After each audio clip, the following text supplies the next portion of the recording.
Ils respirent la bonne santé. La joie de vivre se lit sur leur visage. Dans la chaleur de Maman Akabla, au bâtiment 11 du village SOS d'Abobo.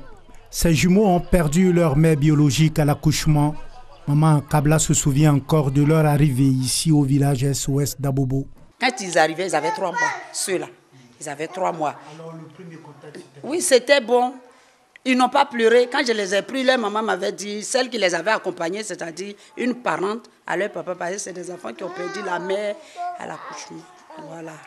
Donc, on les a reçus ici. Et on dit qu'ils ne vont pas chez les gens. Mais quand moi j'étais là, quand j'ai tendu la main, l'enfant a dormi jusqu'au petit matin.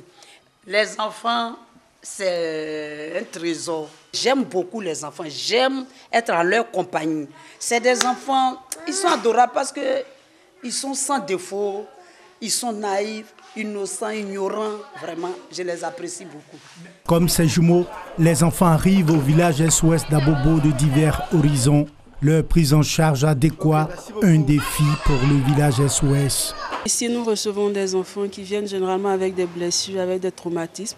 Voilà, il faut pouvoir les suivre, avoir un suivi psychologique, un encadrement très rapproché pour que ces enfants-là puissent dépasser leur situation et pouvoir s'insérer de façon correcte dans la société. Confronté à ces difficultés, le village SOS d'Abobo peut compter sur le soutien de ses partenaires, parmi lesquels l'ambassade d'Israël en Côte d'Ivoire.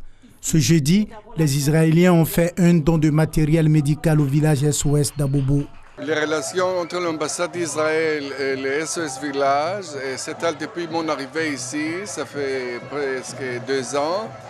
Et c'est une activité qui va aider les enfants, et pas seulement les enfants, et aussi la communauté autour.